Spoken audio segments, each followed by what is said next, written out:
going to begin today by talking a little bit about who Phillips is, where I sit in that organization. I want you to realize the complexity of Phillips. I don't mean it to be an ad. I mean it just to be sort of a case study, if you will. You will notice that I work in an organization that's called Brand Communications and Digital. Headquartered in Amsterdam, we report to the CEO's office.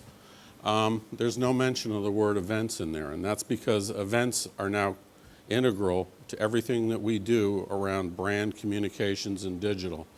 It doesn't need calling out anymore. It's become part of the mainstream of marketing. I also began with a light bulb. I thought the light bulb that you'll see over here in this light box is an antique light bulb. Phillips began in 1891 with three brothers who thought they could build incandescent light bulbs. Today we're the world leader in LED lighting around the world. So Phillips.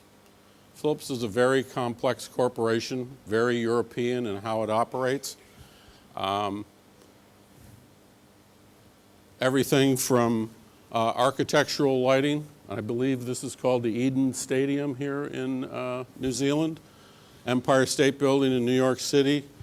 Hue lighting that you can find in Apple stores around the globe with over 700 applications now for different kinds of things that you can do with hue lighting. Largest company in the world in automotive LEDs. We make ultrasound machines, CTs, MRs, all kinds of patient monitoring equipment that would live at the headboard of ICU units. We make walls for children's hospitals where children can play on the wall by touching and having color and walking down that wall and leaving a streak of color behind them, because children have a very hard time when they enter a hospital. That's a very stressful period for them and their parents and their siblings sometimes. We're large in entertainment lighting systems around the world, formerly Strand lighting. Anybody who's ever been in the theater knows a Strand light. We make consumer units for cooking, pasta makers, air fryers. We make electric toothbrushes around the world. We make personal grooming devices, shavers for men and women. We use LEDs in new and exciting ways. As public art. There's a lot here, and a lot of different markets, a lot of different audiences, and how do we share a Phillips experience with people? Phillips is unlike any of our other competitors. We're into more different areas of things. So just to give you a sense of who we are, headquartered in Amsterdam, started in 1891. We've got 106,000 employees worldwide operating in 100 countries. This year we'll surpass 22 billion in euro sales. Our brand right now on the market is worth 10.3 billion euro, the largest of any company in the Netherlands. Our markets are lighting, about 30%, and healthcare and consumer lifestyle. And I want you to add these two together. So we're looking at 68% of our business is within consumer lifestyle and healthcare. Lighting is a smaller component, but just as important. That'll become important in a few minutes. We're roughly spread out across the globe, fairly equally in the Americas, EMEA, and Asia. And in fact, we've got a manufacturing facility right here in Auckland that makes the world's finest theatrical instruments and museum lighting, called Silicon. I don't know exactly where they are here. I do know that even internally I've bought lights for them that they've managed to deliver to Chicago inside 24 hours, so from start to finish. So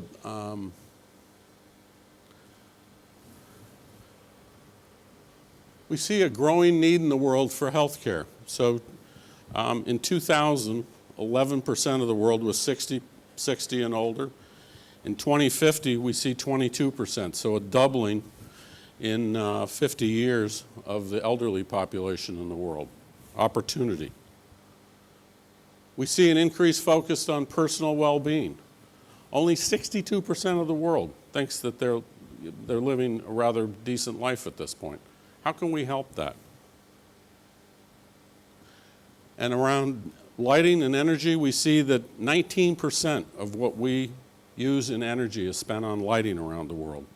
And as smart cities become online, and actually in Asia and Europe and the Middle East, we're seeing more smart cities than in the older part of Northern Europe and the Americas. But smart cities are saving 40% of that energy cost by moving to LED and controlled lighting systems for their cities. So again, large opportunity, different audiences. It's tough to pull it together.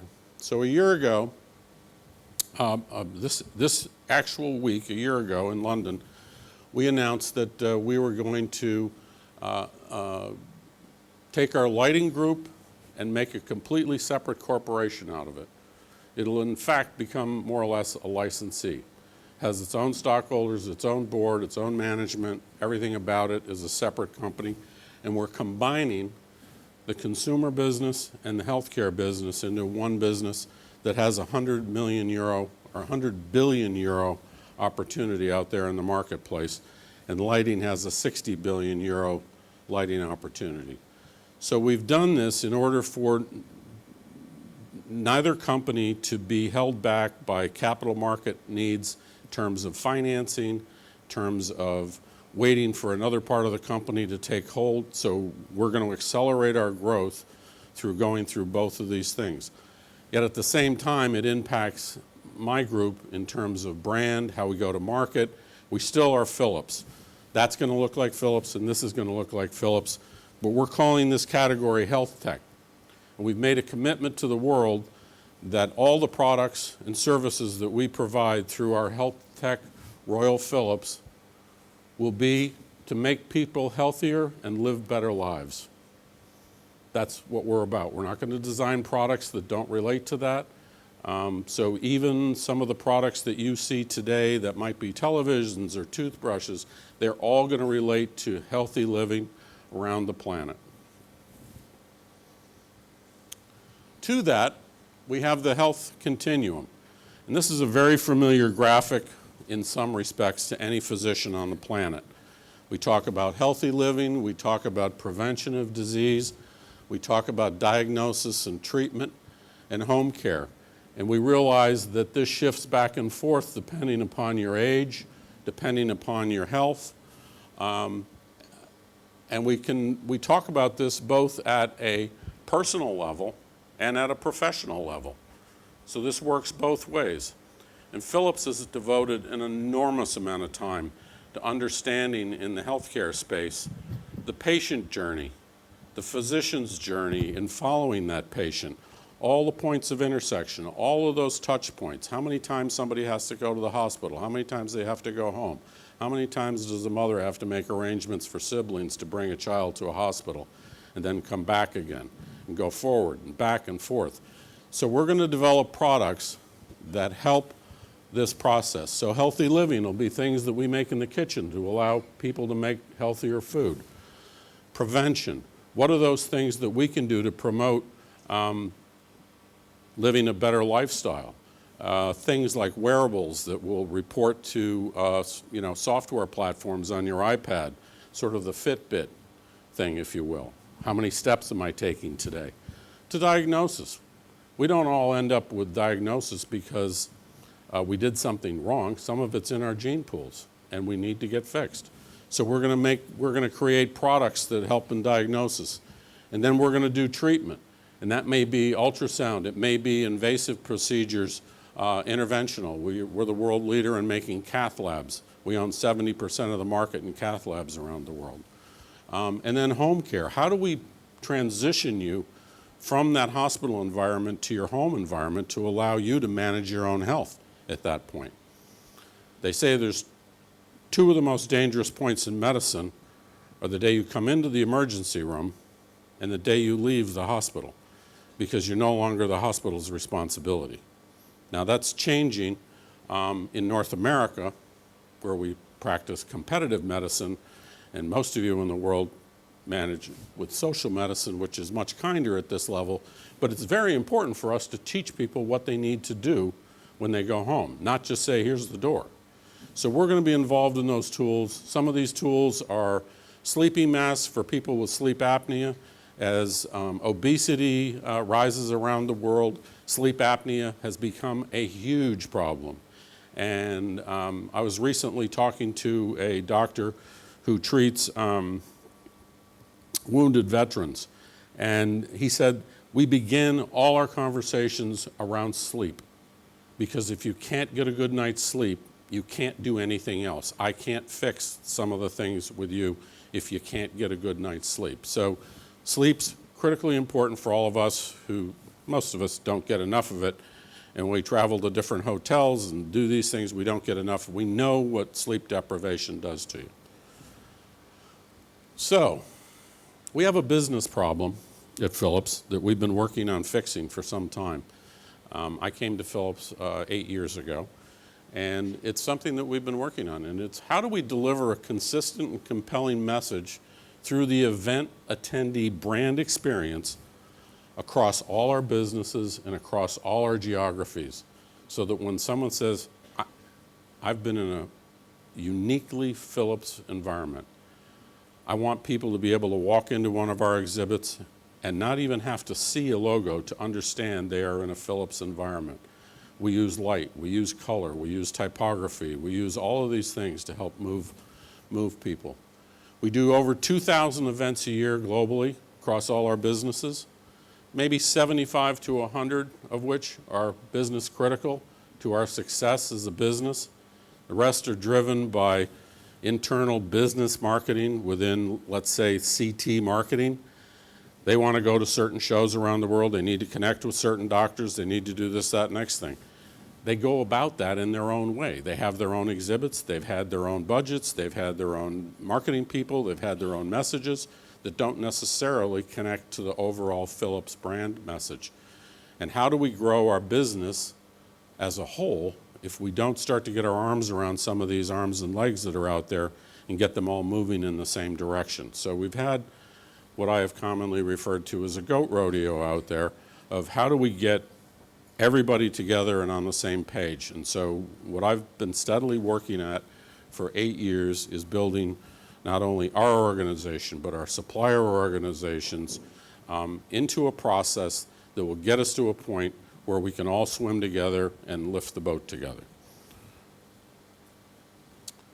So, how do you do this? The first thing you do is you inventory and assess the strengths and weaknesses of your current state. So that's what we did. We took a look at where are we strong, where are we weak, where do we need people, where do we need connections, where do we need to build bridges with other organizations within the corporation to make things happen. And then we said we have to look under every rock. There's no sacred cows. Everything's on the table to be fixed. And then we need to think globally.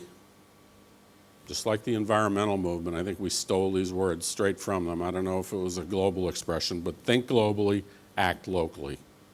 Because at the end of the day, marketing happens where the customers are. It's a local environment. There was an old politician in Massachusetts back in the States who used to say all politics is local, and it really is. It's about hand-to-hand, face-to-face. I think we as marketers know that. That face-to-face is not going away soon. It's there. It's the most important thing that we do as marketing people is create that face-to-face environment. I'd like to say that my wife, who joined me on this trip to New Zealand, my first time here, our first time here, excited to be here.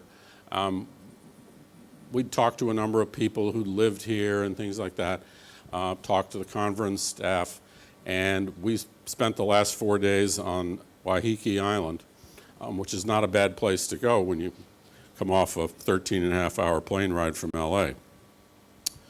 So we were treated to an incredible brand experience on Waiheke.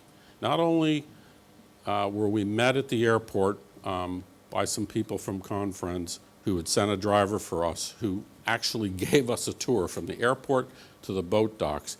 We learned more about trees and fauna and this bush and that bush and things that we'd never seen before. We were craning our heads out of the car looking at things. And then we took the ferry to Waiheke, and got in a taxi there and went to our small little hotel there. And the owner of the hotel opened the door of the taxi, took our bags into the hotel. We were put in a room that had a fireplace, candles, the door open with a little breeze coming in. It was a wonderful experience. 2 glasses of Wahiki wine arrived with a little cheese platter. And the next morning we woke up to look out our window and see, gorgeous coastline and things like that. It was a seamless brand experience for this little hotel. They had their logo on their china. They had their logo on the little pen, on the little notepad, on the towels, they'd brought in olive oil soaps from someplace local. It was just a wonderful experience. And what happens is that experience just grows inside of you. And it makes you warm, it makes you open to whatever comes next. And I actually changed some of this presentation based on the fact that I was just treated to one of those things that I like to talk about, but seldom experience in such a seamless way. And here was this little tiny property with limited resources, I'm sure, but they managed to create an incredible thing. I felt like the last 4 days we've spent in someone's home. And I think we were both ready to call back home and say, just pack the first 2 containers, send them out here, and then you can just get rid of the rest, send the keys to the bank. So let's start. I want you to think about these 12 words, not only for where we're going to go in the next few minutes, but for the day. We'll come back to them. Caring, innovative, impactful, authentic, deliberate, thorough, experiential, collaborative, meaningful, compelling, measurable, and global. I think these are 12 very important words for marketers these days. There's words that we could add to this. In fact, I actually thought maybe what we'd do is put an easel over here on the side with a marker today and ask people to write down words that they think belong on this list. I think that might be an interesting exercise to see what's there at the end of the day. Let's consider a possible definition of brand among some of the current favorites out there. I know we're having a global discussion about what brand is, and I'm sure that if we went through this room, we'd find 20 different definitions of what brand is. But let's consider using what we consider at Phillips. Brand can be an outward reflection of who we are when we are truthful and authentic with ourselves. We're not going to go out into the world and try to BS anybody about who we are or what we're selling. We're going to be honest about it. This is what we want to do, and this is where we want to go. Let's hold that up and be true to it. That's our brand. And this allows the marketplace to ultimately decide authenticity. Are we who we say we are? And they're going to act accordingly. That's as true in real life about all of us. If we go out into the world and act inauthentic, the world rejects that and says, no, that's not what I'm interested in. I'm interested in authenticity. A core belief of Phillips employees is that we indeed do care about people, and we bring meaningful innovation in products to improve people's lives. And I guarantee you that if you buttonhole any Phillips employee anywhere on the planet, they will tell you that. That's a really wonderful reason to work for a company, when you feel that shoulder to shoulder, everybody that you're working with feels that way. And I think it's an important thing to understand. As you look at your teams, your organizations, can you actually say that you're shoulder to shoulder with your colleagues about what you believe your core values are? Very important. Phillips' brand pillars are caring. We care about people. We care about our customers. We care about our employees. We care about our stockholders. We're innovative. We want to be innovative. We want to take insights that we learn in the marketplace and translate those to product innovation, and then bring that innovation to help people's lives. And we want it to be impactful. So it's not just innovation for innovation's sake. It really is innovation to change lives. That changes how someone goes about their daily life. And we could argue this all day long. Does a toothbrush innovation change the way someone's life goes on? Maybe yes, maybe no. Does adding LED lighting to a mud hut someplace in the third world change the lives of those people because it works in solar? Absolutely it does. It helps with education, it helps with sports, it helps with focus, it helps with a lot of things. So caring, innovative, impactful. So how do we take those brand elements and how do we execute on that? Well, to execute on that, number one, we need to be authentic. At Phillips, we believe that authenticity matters. This means when we present or represent our brand, we too are authentic in how we do this. I'm not here trying to buffalo you into believing something other than that. Ponder for a moment the power of authentic stories and experiences. They grow upon you. They build and support the brand. Certainly my story about our little hotel out on Wahiki is a story that I'm going to take with me forever. It's a story I can retell. It's a story that's important. It's a story that proves that it can be done, that if there's a will, there's a way to do it. Deliberate. We need to be deliberate in how we go about selling brand. It has to be a from-to conversation. It's recognizing where you are now and where you want to get to. So in terms of events, from often unique market or specific business-driven planning and execution and messaging to brand-driven consistency and experience, message, and execution. So from and to. From over 300 plus exhibition, stand, and event suppliers worldwide, we've driven the system down to one global agency, sort of in a global advertising model, if you will, and partners all over the markets. We divided our world up into 17 markets. Each market is allowed 5 vendors in the exhibition space.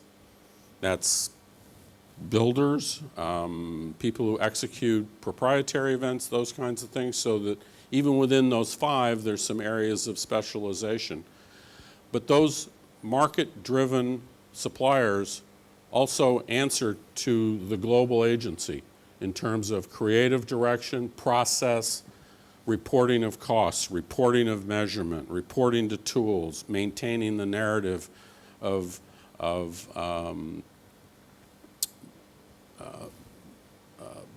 best work, solving problems, all of that. So the one creative agency in the center of that acts as the distributor of that. I don't have to get on a phone call with 17 different markets and distribute that. We've pushed that work down to the supplier to do. We've also asked that if a project's going to be done, say here in Australia, that project be reviewed for process, creativity, brand compliance, and all of those things first by that number one agency, who's for us is based in Atlanta. They will look that over first, make suggestions for repairs or whatever needs to be managed. Maybe they need more money. We'll go about finding them more money to do the project right. But this is critical in my mind of how to move forward. It's impossible to let 17 different markets all make their own decisions about who to use and how to do it and all of those things and try to end up in one spot that you want to be in as a company. From an inconsistent approach to engagement of guests, how do you greet people in the booth? How do you handle them? How do you talk to them? What's the story? What's the message line? What do you want them to leave with? To a consistent and yet uniquely Phillips attendee experience at each and every event. The next is thorough. And thorough is a little bit of a shaggy dog here, so I'm going to be brief as I can. I believe that this PowerPoint will be available to anybody who wants it, either be posted or on request. So there's some slides here that are a little dense, and I won't go through them all. First thing you need to do is develop 3D brand guidelines for events. So this is a process that you do that goes through stakeholder interviews. It goes looking at your business critical objectives. You prepare a creative brief. You open up your creative aperture beyond your existing one and let a whole bunch of people in to think about who you are, what they see your DNA to be, help you get to where you want to go. We actually, rather than having one of these cattle calls where you send a brief out to a bunch of agencies and have them all come back to you, we sent a letter out and said, we've done some research on you. We believe that you can contribute to what we're about to do. We will offer you a stipend of X amount of euro to participate with us, to travel to Amsterdam and participate with us in workshops and whatnot. So you needn't worry about the expense of this to your business. We're looking to pay you for what you know and the knowledge. And I think that too is something that's very rare in our business. I am really a believer, and you'll see this again, in treating suppliers like partners. They are partners, and I really tense up when I hear people say, well, I'm going to get a bunch of people in here and I'm going to pick the one that I like the most and make everybody go through dog and pony shows without being able to be paid back for that. At any rate, what you end up with is a guidelines document that you need to publish globally. And what we have is what I'll call a bookshelf full of guidelines. And these are objective guidelines, which are relatively short documents of between 5 and 20 pages, and implementation guidelines, which are some of them up over 120 pages, about photography, typography, messaging, physical surfaces. We in the healthcare marketplace are very conscious of the surfaces that people touch. Not only do they need to be hygienic, they need to be friendly. We try not to put hard corners on those things so that people can feel soft about them, because that's part of who we are.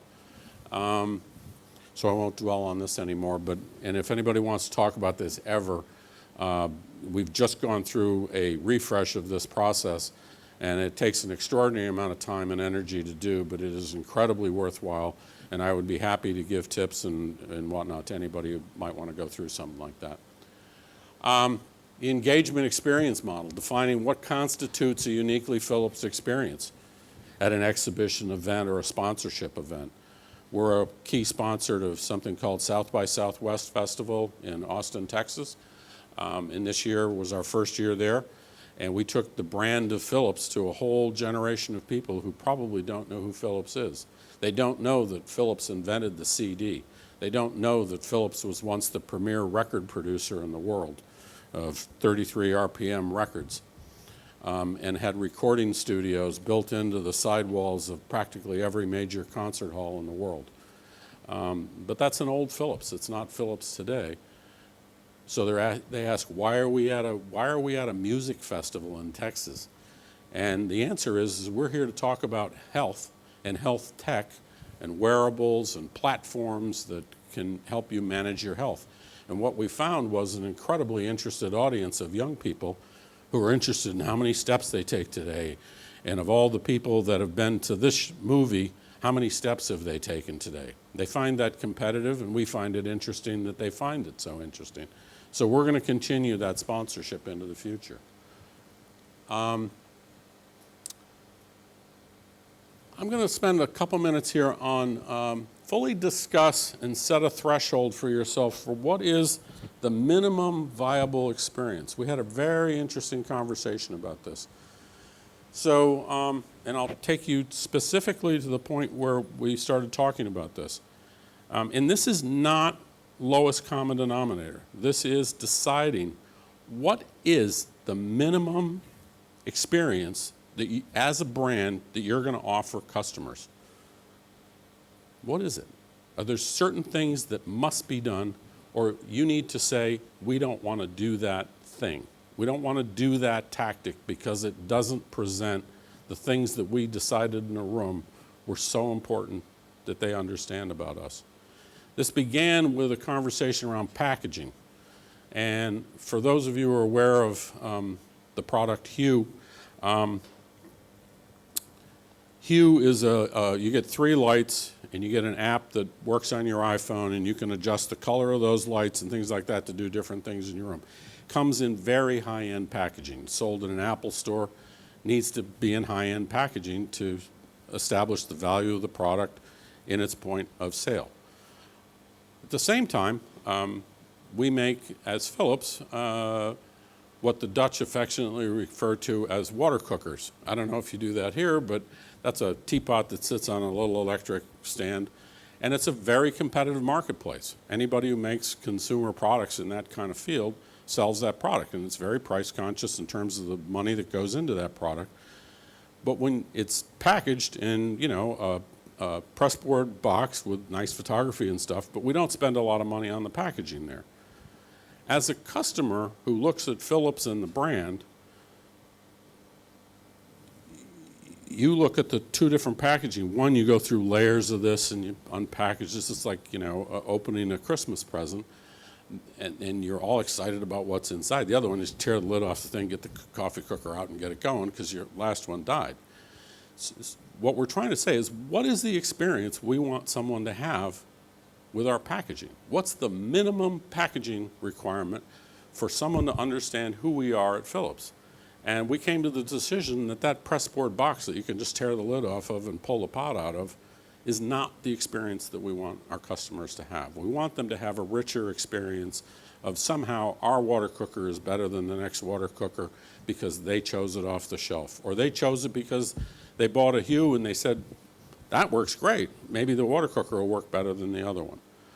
All of those things. So understanding what that minimum viable experience is, I think, is also another key point for you today. Empowered suppliers.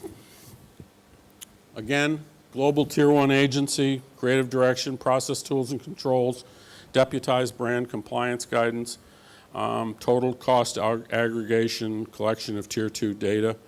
So all that work that's being done out there in the marketplace, we're aggregating that all so that it can be reported up. Market-based tier 2 agencies. And this is true for AV and messaging and some other things. So we've got key global partners in these areas. And this is actually delivering on the promise of you're our partner. You're as invested in what we're doing as we are. We're interested in you assigning people to our account, working on our account, and everybody feeling like we're a team. There's actually so much work that goes on between our suppliers that is unbilled. It's just conversations. It's a constant conversation that's going on about how do we do things better. And I think that's very powerful stuff. Effective tools and reporting. You got to give people tools and the ability to do reports. So we have a couple of global management tools that allow us to gather strategic and logistic information. We use 37 Signals Basecamp application for team rooms. Every project that we do has a team room where we decide who participates in that team room, whether it's inside or outside the company. This sits outside the firewall of Phillips, and it acts as a narrative for all projects. Very important. Then we have standard CRM systems and marketing automations systems and stuff like that for our measurement. I'm going to speed up here a little bit. Leadership alignment on compliance. If you're trying to push this thing up, it doesn't work. It's got to work top down. So you need all your senior leadership, all your regional leadership, all your marketing leadership, all pushing in the same direction. They have to buy into this approach. They lose a little bit of control, but at the same time, the results climb dramatically. So make sure that you have all your senior executives on board. The last thing on the list is checklists. And checklists are a particular favorite of mine. And they are the thing that is actually delivering results now. So there's been a lot of noise about checklists for the past few years. And I know that myself, like any professional. Basically wake up in the morning and you say, I know how to do this. Done this 100 times. A few years ago, I picked up a book. Well, I'll show you this first. Whatever you're trying to do, checklists help get things right. So bath, pajamas, brush teeth, cream, story, kisses and cuddles, go to sleep. I mean, basically, this is a very simple checklist, but it makes the point. You got to get those things right before you go to sleep at night, right? We all try to teach our kids that. So I ran into this author picking up at some airport somewhere a book called Better, A Surgeon's Notes on Performance by a young doctor, interventional guy at Brigham and Women's Hospital in Boston on the staff of Harvard Medical School. And he says, we always hope for the easy fix, the one simple change that will erase a problem in a stroke. But few things in life work this way. Instead, success requires making 100 small steps go right, one after the other, no slip-ups, no goofs, everyone pitching in. That's the way it needs to work, and that's why checklists are important. So a couple of years later, Dr. Gawande he wrote a book called The Checklist Manifesto, and this is a mandatory read for anybody on my staff globally and all our suppliers. Dr. Gawande was asked to develop a surgeon's checklist for the World Health Organization, and he traveled the globe talking to hospitals, surgeons, different people. He believed that whether you were in a field hospital in Nairobi or a bush hospital somewhere else, or downtown Tokyo or downtown Amsterdam or downtown New York City or Boston, that you as a patient deserved the attention of that surgical staff to have gone through a checklist of things that could be critical to the success of your little adventure there that day. So he wrote this book. I urge you all to get a copy of it. I urge you to read it. It's about a 2-hour read. It's maybe a couple hundred pages. It's an incredible read. I think you won't put it down. Easier if you're on an airplane, you won't put it down. I found this on the web, written in 2009. This is from Sasa Chu of sketchbooks.com, which I thought was a riot. But basically, she's done a book report for you here on the whole thing. So he talks to architects about building big buildings. He talked to Boeing about building checklists for airline pilots and the people that work on aircraft. Boeing is probably the finest. They have a whole department of people at Boeing that work on checklists day in and day out. And if they learn something new that changes the checklist, it's entirely an iterative process. And think of how do you get that out to all the owners of those airplanes and get it inserted in a notebook that sits in the cockpit of the airplane. I mean, it's an incredible process, and he describes all of this, and they're fascinating conversations.